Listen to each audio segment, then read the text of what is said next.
also really good at naturally opening videos. You did it. You rocked that one. I know. So it's the final 3 now, which, whatever. At this point, I'm definitely going against the X-Hunters pretty full bore, I think. I want to say that it's a scripted thing, so I'm pretty sure this is the exact same order that it happens in the alternate version. So it's the exact same order, so I think it's pseudo-random. It's basically, from what I can tell, it's based on your playthrough. Yeah, like if you're doing it in this order, this is where they'll show up. Or it was just an unbelievable fluke.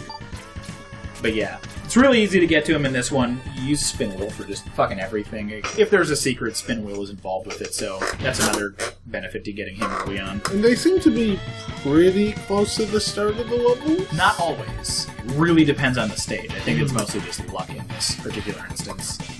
So, a bit of a lore thing is a lot of people are like, Sergius is Wily in Robot Body, because obviously he is.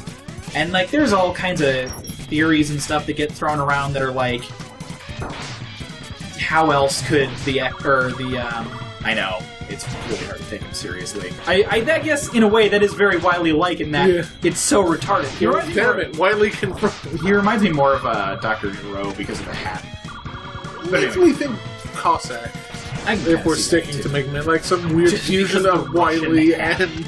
but yeah, so there's like a fan theory that's like, how else would the X-Hunters know how to like enhance Zero? Because this is the one where he gets the sword and like the noticeably different shoulders and stuff. It's like new shoulder pads. He's enhanced now, right? And it's like, I guess technically you're not wrong, but I mean, it's just like they're robots, for God's sake. Like, you gave him a sword and he's good at fighting. Like, there's really not that much to think about. And especially like if this is your mastermind and his main like battle plan for fighting against X is, I'll put a cannon in my hat and spin around in midair. It's like, that's almost Wily-esque, but I think mostly in that they're both just really dumb. So oh my god, I need his later on thing. Either way. How does his shield work? Which is actually getting captured, thank God. Yeah, so the shield is literally just like, you hit the button, it goes up. You can kind of see it when he's talking. I don't think I did it in this video. But I do in the alternate version, so if you're interested... Oh yeah, there you go. It just responds to it even in cutscenes, so it's like, you hit the button, it pops up. Like, it's basically reading the shot input. The way to kind of get around that is if you're close enough, and you shoot one of the enhanced, or the armor charge shots, it'll just be big enough to go through it, and it'll damage him through it. Or you can hit him at the very top, because his hat kind of pokes out of the top of its hit detection. So there are ways around it so you don't have to hit him. I'm pretty sure I did it a couple times in that fight. Can you be crushed by his platform at all? It's a little hover thing? No, but the spikes on the side hurt you. Also, I don't remember if I go back to it at any point, but if you are going left at this point, there's a platform where you can go into another spin wheel cave, and it looks kind of like it's useless, but if you charge up Silk Shot there, you'll gather, I think, health in that one. It might be ammo. It's either health or ammo. There's a couple spots like that across the game, but I'm pretty sure in this video I only do the one in Bubble Crab stage. Oh, and then, this is a thing, and I get real close to it. I've always been really bad at this, so... You like the parallaxing on the disc. Yeah, I love this level a lot. X2 is really fucking good. This is why I say objectively it's the better one out of 1 and 2, but I still prefer 1 just because of like the nostalgia factor and everything. So this is the farthest I've gone with this fucking thing in a long time. And I missed that jump there. What you're supposed to do in this instance, I think I die once, I don't remember, is you're supposed to, thank you, me, for showing this off by getting the boots down here, is you're supposed to drive the ride chaser all the way across and then turn at the last minute and you kind of like power slide into the heart tank and then go back. It's really cool, but I can never fucking get it in here. And once you die in here, the checkpoint is at the start of the interior, so you can't get another ride chaser. So it's like, yeah, it's like, son of a bitch. So that sucks. This is another important introduction that becomes a mainstay skill later on, is air dashing. Air dashing fucking rules. Like, if dashing is a big deal in general, air dashing is like, holy shit, like, this is such a huge deal for movement just all over the place. It opens up all kinds of, like, later in the series. There's like jumping puzzles that are way better than the disappearing blocks ever were, just based purely on the fact that you can time your jumps in midair and everything. I do die. I do get this heart tank. I don't repeat this stage. This is kind of neat. I think under normal circumstances we would fast forward. Oh no, if you're watching the other version, I'm very sorry. We don't fast forward, and I die like a couple times on that one. I want to say I get it in 2 shots on this. I don't particularly remember. But it's actually pretty cool when you do it this way. It feels good, even though you're pretty much guaranteed to die. But it's like, yeah, I figured that shit out. I don't need a jet motorcycle. Which, by the way, rip Ride Chaser. They come back a lot. They don't come back well. This is the only stage where they're any fun.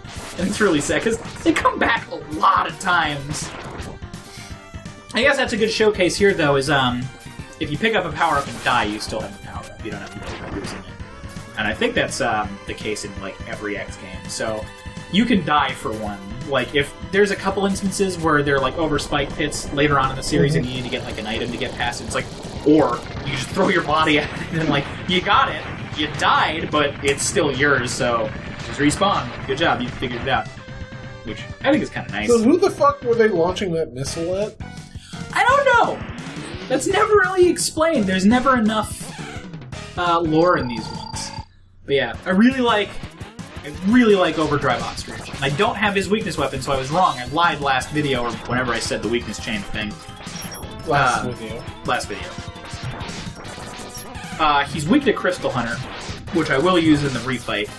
And it sucks. It doesn't have an effect that I wish it did, because all of Overdrive Ostrich's gimmick is obvious as speed. It would be really cool if the way Crystal Hunter worked was it gradually made him slower, so over the course of the fight he gets like easier and easier to hit and maybe like takes less damage or something. What it actually does is just kind of like a wimpier version of what you do to Spark Mantle in the first game. It's almost like an ice weapon, but not really. And most of the time when you hit him with it, he's up in the air doing this attack that I just can't dodge, ever, because it's half knowing and half luck, and I don't give a shit. And then he dies off screen. Yay! And he'll have a version of him running on, like his intro animation, when he's in the background in shadow. That's an attack he'll do. If he goes off the screen at any point, because it won't scroll indefinitely, but it scrolls a pretty long distance and there's no walls. So if he leaves the screen that you're still on, he'll run back on that way and dive in and kind of like hit you that way, which is really neat. That's another boss mechanic that I don't think ever really comes back in any of the other ones. It's like background usage, which is really, really rad, especially for a 2D game. But, who's next? It should be Centipede. Yep. And sure enough, we got our last X-Hunter fight here, too. This is arguably one of my favorite levels in the entire franchise. It's got some of the best background art, it's plot significant, it's got kick-ass music, all of the power-ups are cool, it has 2 mini-boss fights, all of the hazards are really neat, it's just like, son of a bitch, like, this is so perfect, like, I love this level. If the viewers didn't catch it, that beginning was the cutscene area where the X-Hunters were in shadow. Yeah, exactly. At the beginning of the game. So, like, this is basically... I really genuinely do not think that there are any other stages like this in the franchise at any point. Like, maybe something happens vaguely similar in 4 or 5, where the level is actually, like, cutscene use. Like, the enemies are shown there. Like, it has to do with what's going on. It's not just like, this level is the X-Hunter base, and it's under attack. It's like, it appears multiple times, like, over and over again. It's just, like, super cool, and I don't know why they never did anything else like that again, because it'd be easy enough. I'm trying to think if there are any exceptions to that, but yeah, so, like, the sliding blocks are really neat. Once you get the patterns down, you can do some cool stuff with them just to avoid them. You are able to, like, jump between them if you're feeling really gutsy, but I never do it. On my own playthroughs, I don't do it just because I don't feel like dying, and when we're doing recorded runs, even though I know I probably could, I don't want to do it because I don't want to accidentally die over and over again, because in the long run, that's just worse. But this stage takes a lot of advantage of Speed Burner. So I mentioned the air dash already, which is really cool. You can dash, jump, use the Speed Burner in midair for his first air dash, and then air dash again for a second one. So this has like one of the longest jumps in the series too, outside of like you can do it 7, which, oh boy. But I thought that was really cool. Speaking of 7, Mode 7. Or not Mode 7. No. God damn it, I'm leaving. You ruined it! I fucked it up! Yeah. So I would have never known that Sonic Slicer was that stupid-ass thing's weakness weapon. Or, stupid-ass weapon. I don't like Sonic Slicer. It's like one of my least favorite weapons. And like, over the course of doing the research for these videos and like practice and everything, it really bothers me how useful it is in certain fights. It's like, no! You're supposed to suck! Like, I said that you suck, so you have to! And is good against him and another fight. Are those... Yes. Those are X-Blueprints. Are they from the first game? Like, no, I wish they were. They're too small, and since it's sprite art, they can't just downscale it. But, yeah. So, Last Hunter. We're gonna get the body part from him. I think of fun stuff to say. Because it's violin, so there's really not a lot of interesting stuff to talk about right now. I guess one is, there's a couple instances where you think, or where you can use Sonic Slicer to, like, cut stuff up, kind of like Boomerang Cutter in X1 against Flame Mammoth and Launch Octopus. A lot of people, for a long time, when I was a kid, so, like, basically, not pre-internet, but, like, before you really just knew better and could just, like, go online and double-check, swore that you could cut his ball and chain off with the Sonic Slicer, but I am almost 100% positive that's not a thing you can do. Is he supposed to be like a pit bull, or...? I don't know. I guess he's kind of supposed to be like the pig from Journey to the West. They kind of use it in one of the Mega Man classic Game Boy games with the Mega Man killers. So, you know, Sun Wukong. And then yeah, like, I know... I haven't actually read that. Oh, neither have I. It's more just like one of the recurring things, and he kind of reminds me of Hyperstorm S, I think is the name of him in that game. Rally Wars? I'm not big on the classic series as much as I should be. But either way, he really reminds me of that design, so I've just kind of always seen him that way. Also, it's really hard to not see it as a Hitler mustache. In this Yeah. which really bugs me because it's pig nose, like it's really obvious in the art. Also, there's this fucker. Radar Killer! I love these things. I think that's at least their name in Command Mission. Speedburn fucks their shit up, which is another one that I was never really fully aware of.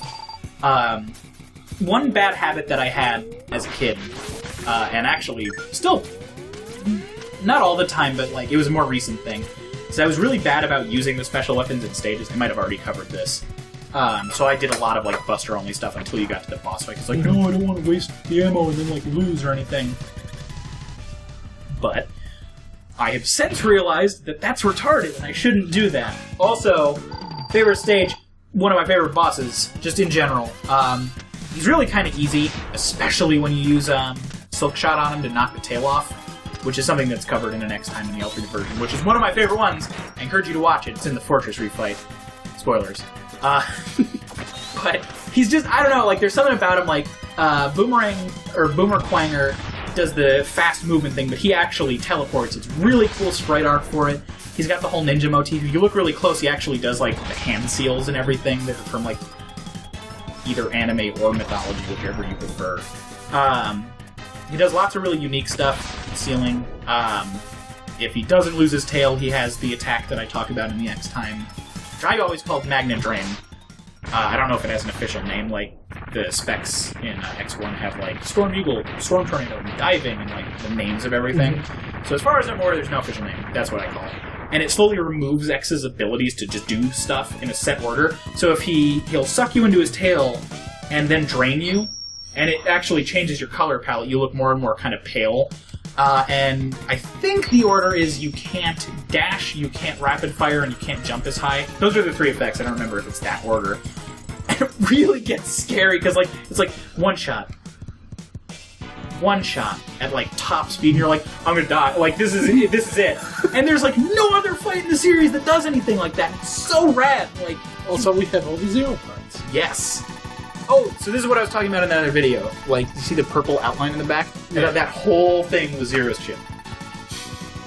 I don't think that's gonna fit in Dr. Kane, but you know best. You archaeologist, son of a bitch.